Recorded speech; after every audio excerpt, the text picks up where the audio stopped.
இந்த பௌத்த பிக்குவினுடைய இனவெறி செயல்பாட்டினாலே தமிழ் மக்கள் மத்தியில் பெரும் ஆத்திரம் பொங்கிக் கொண்டிருக்கின்றது. 2.5 வருடங்களுக்கு மேலாக இந்த மக்கள் காணிகளை பறிகொடுத்து அந்த மக்களுடைய காணிகளுக்குள் ஆக்கிரமித்திருக்கிற இந்த பௌத்த பிக்குவுக்கு ஆதரவாக யாழ்ப்பாணத்தில் இருக்கக்கூடிய சகல போலீஸ் நிலையங்களினதும் போலீஸ் பொறுப்பதிகாரிகளும் போலீசாரும் முழுமையாக ஒத்துழைப்பு வழங்கி அந்த சட்டவிரோத செயல்பாட்டிற்கு தொடர்ச்சியாக பாதுகாப்பு வழங்கி கொண்டிருக்கிறார்கள். ஆகவே கட்சி பேதங்கள் இல்லாமல், மத பேதங்கள் இல்லாமல், பிரதேச பேதங்கள் இல்லாமல் சகலரும் ஒன்றிணைந்து இந்த போராட்டத்திலே நாங்கள் பங்கு கொள்ள வேண்டும். இந்த போராட்டத்தை நாங்கள் வலுப்படுத்த வேண்டும். இந்த போராட்டம் பௌத்த மக்களுக்கு எதிரானதல்ல, சிங்கள மக்களுக்கு எதிரானதல்ல, அல்லது ஏனைய இனங்களுக்கு எதிரானதல்ல. இது வெறுமனே ஒரு சட்டவிரோத கட்டுமானத்திற்கு எதிரானது. இதை எல்லோரும் புரிந்து கொள்ள வேண்டும். தென்னிலங்கையிலே சிங்கள மக்கள் மத்தியிலே ஒரு பொய் வதந்தி பரப்பப்படுகிறது. இந்த பிக்குவினாலும், இந்த பிக்குவுக்கு பின்னால் இருக்கக்கூடிய இராணுவ தரப்பினாலும், இந்த பலாலி ஓய்சி நயனஜித் போன்றவர்களாலும் பொய்யான கதைகள் பரப்பப்படுகின்றது. ஏதோ இங்கே பௌத்த ஆலயத்திற்கு எதிராக தென்னிலங்கை மக்கள் வந்து வழிபட முடியாமல் இருக்கிறது என்கின்ற ஒரு பொய் பரப்பப்படுகிறது. அப்படி அல்ல. இங்கே பௌத்த கோயிலுக்கு எதிராக போராட்டம் நடைபெறவில்லை. தமிழ் மக்களுடைய உறுதிக்காணிகளை ஆக்கிரமித்து சட்டவிரோதமாக இந்த தமிழ் மக்கள் மீது இன அழிப்பு செய்து தமிழ் மக்களை பெண்களை பாலியல் வல்லுறவுக்கு உள்ளாக்கி படுகொலை செய்து அழித்த இராணுவத்தினரால் கட்டப்பட்ட சட்டவிரோத விகாரைக்கு எதிராகவே நாங்கள் போராடுகிறோம். இந்த இராணுவம் தான் செம்மணியிலே பலாயிரக்கணக்கானவர்களை கொன்று புதைத்திருக்கிறது. அந்த புதைகுழியில் இருந்து தான் இப்பொழுது வந்து எலும்புக்கூடுகள் மீட்கப்பட்டு கொண்டிருக்கின்றது. ஆகவே இந்த இராணுவம் இந்த மண்ணில் இருக்க முடியாது. இந்த மண்ணிலிருந்து சட்டவிரோத செயல்பாடுகளை செய்ய முடியாது. இராணுவம் செய்திருக்கிறது என்பதற்காக நாங்கள் கைகட்டி வாய்ப்புத்தி நிற்க முடியாது. எங்களை பொறுத்தவரையிலே இந்த நிலங்களை மீட்டெடுக்கும் வரை நாங்கள் தொடர்ந்து போராடிக்கொண்டே இருப்போம். ஏனென்று சொன்னால் அது சிங்கள மக்களை போஷித்து பாதுகாக்கின்ற சட்டங்கள்.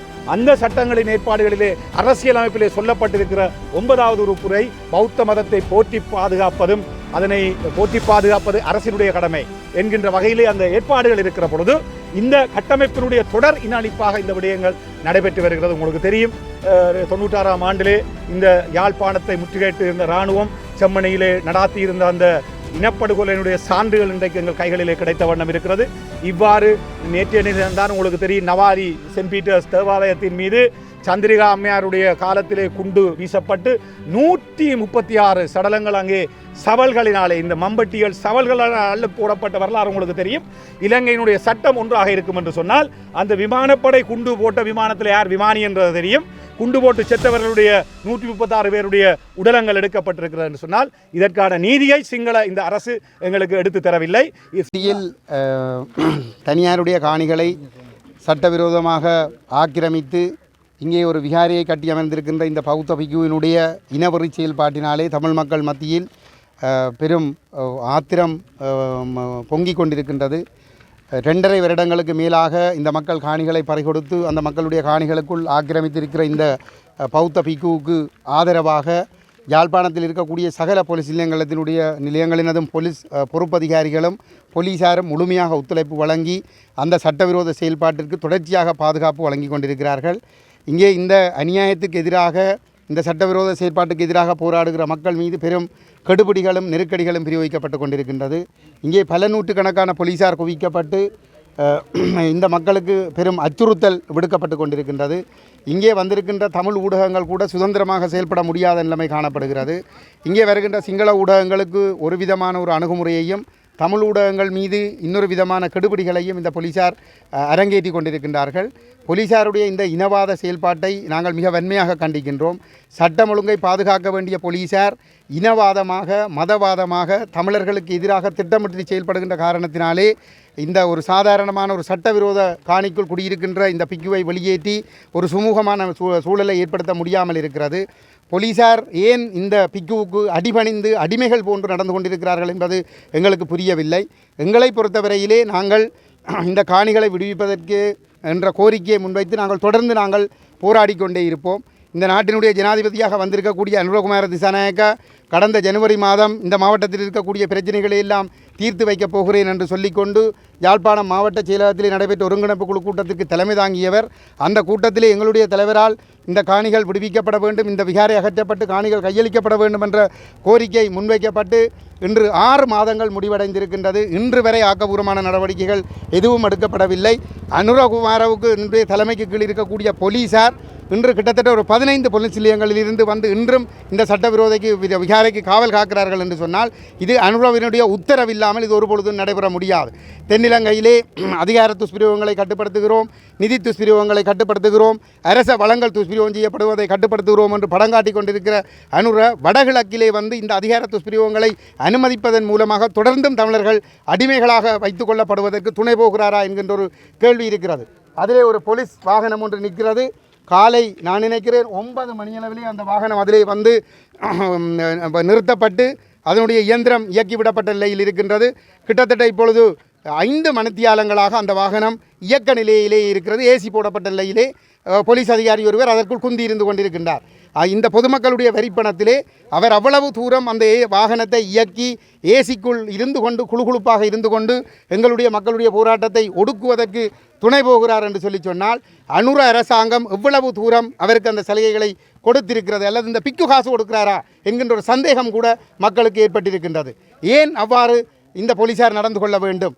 ஆகவே எங்களை பொறுத்தவரையிலே எங்களுடைய மக்கள் ஒன்றிணைந்து போராடினால்தான் இந்த உரிமைகளை நாங்கள் பாதுகாத்து கொள்ளக்கூடியதாக இருக்கும். ஆகவே கட்சி பேதங்கள் இல்லாமல், மதபேதங்கள் இல்லாமல், பிரதேச பேதங்கள் இல்லாமல் சகலரும் ஒன்றிணைந்து இந்த போராட்டத்திலே நாங்கள் பங்கு கொள்ள வேண்டும். இந்த போராட்டத்தை நாங்கள் வலுப்படுத்த வேண்டும். இந்த போராட்டம் பௌத்த மக்களுக்கு எதிரானதல்ல, சிங்கள மக்களுக்கு எதிரானதல்ல, அல்லது ஏனைய இனங்களுக்கு எதிரானதல்ல. இது வெறுமனே ஒரு சட்டவிரோத கட்டுமானத்திற்கு எதிரானது. இதை எல்லோரும் புரிந்து கொள்ள வேண்டும். தென்னிலங்கையிலே சிங்கள மக்கள் மத்தியிலே ஒரு பொய் வதந்தி பரப்பப்படுகிறது. இந்த பிக்குவினாலும் இந்த பிக்குக்கு பின்னால் இருக்கக்கூடிய இராணுவ தரப்பினாலும் இந்த பலாலி ஓய்சி நயனஜித் போன்றவர்களாலும் பொய்யான கதைகள் பரப்பப்படுகின்றது. ஏதோ இங்கே பௌத்த ஆலயத்திற்கு எதிராக தென்னிலங்கை மக்கள் வந்து வழிபட முடியாமல் இருக்கிறது என்கின்ற ஒரு பொய் பரப்பப்படுகிறது. அப்படி அல்ல. இங்கே பௌத்த கோயிலுக்கு எதிராக போராட்டம் நடைபெறவில்லை. தமிழ் மக்களுடைய உறுதிக்காணிகளை ஆக்கிரமித்து சட்டவிரோதமாக இந்த தமிழ் மக்கள் மீது இன அழிப்பு செய்து தமிழ் மக்களை பெண்களை பாலியல் வல்லுறவுக்கு உள்ளாக்கி படுகொலை செய்து அழித்த இராணுவத்தினரால் கட்டப்பட்ட சட்டவிரோத விகாரைக்கு எதிராகவே நாங்கள் போராடுகிறோம். இந்த இராணுவம் தான் செம்மணியிலே பலாயிரக்கணக்கானவர்களை கொன்று புதைத்திருக்கிறது.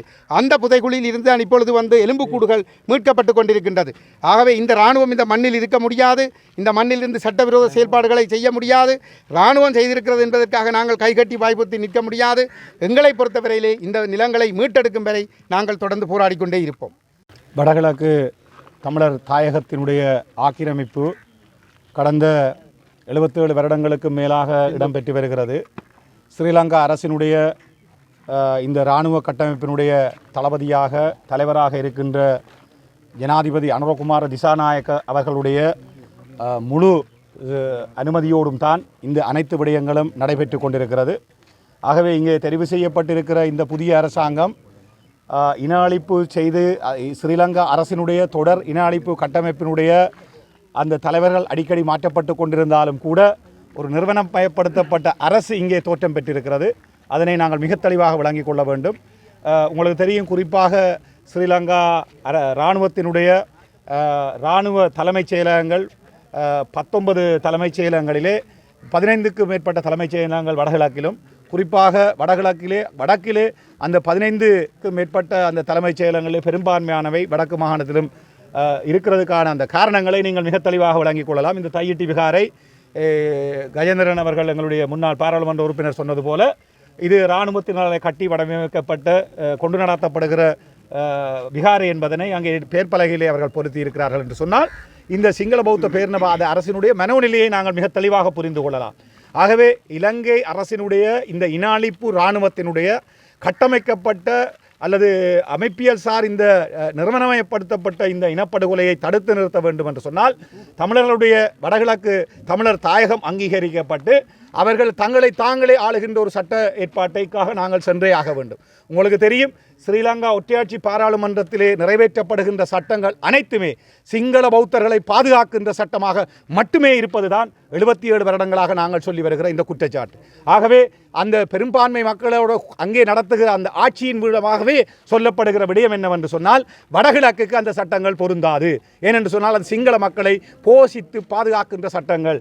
அந்த சட்டங்களின் ஏற்பாடுகளிலே அரசியலமைப்பிலே சொல்லப்பட்டிருக்கிற 9வது உறுப்புரை பௌத்த மதத்தை போற்றி பாதுகாப்பதும் அதனை போற்றி பாதுகாப்பது அரசினுடைய கடமை என்கின்ற வகையிலே அந்த ஏற்பாடுகள் இருக்கிற பொழுது இந்த கட்டமைப்பினுடைய தொடர் இனஅழிப்பாக இந்த விடயங்கள் நடைபெற்று வருகிறது. உங்களுக்கு தெரியும் 96ஆம் ஆண்டிலே இந்த யாழ்ப்பாணத்தை முற்றுகையிட்டு இருந்த இராணுவம் செம்மணியிலே நடாத்தியிருந்த அந்த இனப்படுகொலையினுடைய சான்றுகள் இன்றைக்கு எங்கள் கைகளிலே கிடைத்த வண்ணம் இருக்கிறது. இவ்வாறு நேற்றைய தினம்தான் உங்களுக்கு தெரியும் நவாலி சென்ட் பீட்டர்ஸ் தேவாலயத்தின் மீது சந்திரிகா அம்மையாருடைய காலத்திலே குண்டு வீசப்பட்டு 136 சடலங்கள் அங்கே சவல்களினாலே இந்த மம்பட்டிகள் சவல்களால் அள்ளு போடப்பட்ட வரலாறு உங்களுக்கு தெரியும். இலங்கையினுடைய சட்டம் ஒன்றாக இருக்கும் என்று சொன்னால் அந்த விமானப்படை குண்டு போட்ட விமானத்தில் யார் விமானி என்றது தெரியும். குண்டு போட்டு செத்தவர்களுடைய 136 பேருடைய உடலங்கள் எடுக்கப்பட்டிருக்கிறது என்று சொன்னால் இதற்கான நீதியை சிங்கள இந்த அரசு எங்களுக்கு எடுத்து தரவில்லை, எடுத்து தர முடியாது என்பதுதான் வரலாறாக இருக்கிறது. ஆகவே இந்த மக்கள் போராட்டங்களை நாங்கள் தொடர்ந்தும் கொண்டு நடத்த வேண்டிய ஒரு சூழல் இருக்கிறது. மக்கள் போராட்டம் ஒன்றே தான் இதற்கான ஒரே ஒரு வழி. தேசிய தலைவர் சொன்னது போல ஜே.ஆர். ஜெயவர்தன உண்மையான சிங்கள பௌத்தனாக இருந்திருந்தால் நான் ஆயுதத்தை தூக்க வேண்டிய ஒரு சூழல் எழுந்திருக்காது என்று சொல்லியிருந்தார். இன்றைக்கும் 25 வருடங்கள் 2025ஆம் ஆண்டு போராட்டம் மௌனிக்கப்பட்டதற்கு பின்பதாகவும் இந்த சிங்கள பௌத்த பேரினவாதத்தினுடைய 77 வருட வரலாறு எங்களுக்கு மீளவும் இதனையே உறுதிப்படுத்தி இருக்கிறது. இந்த இன அழிப்பிலிருந்து நாங்கள் தப்பிக்கொள்வதாக இருந்தால் எங்களுடைய தேசம் அங்கீகரிக்கப்பட்ட சட்டங்களை ஆக்குகின்ற அதிகாரம் எங்கள் கைகளிலே வர வேண்டும் என்கின்ற கோரிக்கையை முன்வைத்து இந்த காணிகளை கையளிக்க வேண்டி நாங்கள் சர்வதேசத்துக்கு இந்த விடயங்களை கொண்டு செல்வதற்கான போராட்டங்களை தயார்படுத்தி கொண்டிருக்கிறோம். அந்த வகையிலே புலம்பெயர் தேசத்தில் எங்களுடைய உறவுகளையும் தாயகத்தில் உறவுகளையும் எதிர்வரும் காலங்களிலே பாரிய அளவிலே இந்த போராட்டங்களை தயார்படுத்துவதற்கு எங்களோட கைகோத்து இந்த தமிழ் தேசத்தை வென்றெடுப்பதற்கான தமிழ் தேசத்தினுடைய விடுதலைக்கான உங்களுடைய பங்களிப்பை ஆற்றினீர்கள் என்று மன்றாட்டமாக வேண்டிக் கொள்கிறோம். பௌத்த சிங்கள பேரினவாத ஆக்கிரமிப்பின் ஒரு அங்கமாக தொடர்ச்சியாக இந்த தையட்டி விகாரைக்கு எதிராக ஆக்கிரமிப்பாக காணப்படுகின்ற தையட்டி விகாரைக்கு எதிராக நாங்கள் தொடர்ச்சியாக போராடி வருகின்றோம். இந்த போராட்டங்கள் அனைத்தும் சிங்கள மக்களுக்கு எதிரானதோ அல்லது நியாயமான முற்போக்கு சக்திகளுக்கு எதிரானதோ அல்ல. இது இனவாத நோக்கத்தோடு இராணுவ மயமாக்கத்தை இலக்காக கொண்டு இராணுவத்தினரால் அமைக்கப்பட்ட ஒரு சட்டவிரோத விகாரைக்கு எதிராக நாங்கள் போராடி வருகின்றோம். அவ்வாறான நிலைமையிலே இந்த சட்டவிரோத விகாரைக்கு இலங்கையிலே தற்போதும் ஆட்சியிலே இருக்கின்ற அரசாங்கம் தொடர்ச்சியாக எந்த விதமான நடவடிக்கைகளையும் எடுக்காது போலீஸ் பாதுகாப்பு வழங்கி வருகின்றது. ஆகவே இந்த நாட்டிலே சட்டம் ஒழுங்குக்கு அப்பால், அதாவது சட்டவிரோதமாக செயற்படுகின்ற விடயங்கள் அவை இராணுவத்தினருடையதாக இருந்தால் அல்லது பௌத்த சிங்கள பேரினவாதத்தினுடையதாக இருந்தால் அவற்றிற்கு இலங்கை அரசாங்கத்தினுடைய முழுமையான ஒத்துழைப்பு இருக்கின்றது என்பதை எல்லோரும் கண்டுகொள்ள முடிகின்றது. அந்த அடிப்படையில் தான் நாங்கள் போராடுகின்றோம். உண்மையிலே இந்த விகாரை தமிழ் மக்களுடைய தங்களுடைய காணிகளுக்காக போராடுகின்ற அதாவது நிலைமையிலே தான் இருந்து கொண்டிருக்கின்றது. எங்களுடைய நிலங்கள் விடுவிக்கப்பட வேண்டும். நாங்கள் மாற்று நிலங்களை நாங்கள் கோரவில்லை. எந்த சந்தர்ப்பத்திலும் எங்களுடைய நாங்கள் பூர்வீகமாக வாழ்ந்து வளர்ந்த ஒரு தொன்மை வாய்ந்த எங்களுடைய காணிகள் எங்களிடம் மீண்டும் கையளிக்கப்பட வேண்டும்.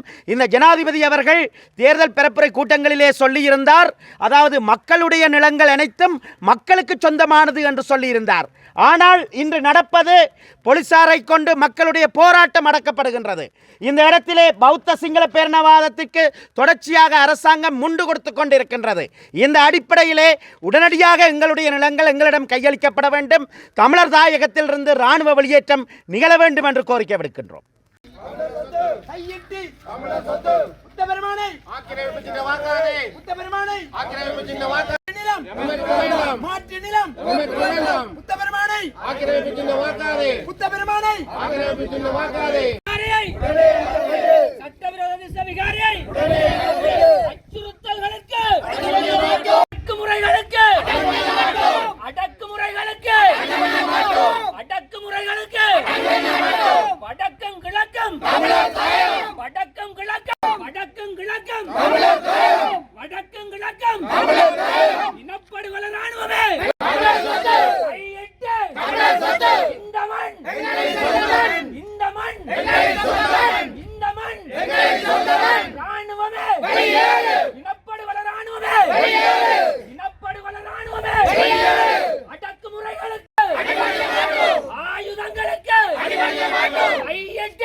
சட்டவிரோத விகாரை சட்டவிரோத விகாரியை சட்டவிரோத விகாரியை சட்டவிரோத விகாரியை நசுக்காதே நசுக்காதே நசுக்காதே நசுக்காதே நசுக்காதே நசுக்காதே நசுக்காதே நசுக்காதே நசுக்காதே நசுக்காதே இந்த மண்ணங்களே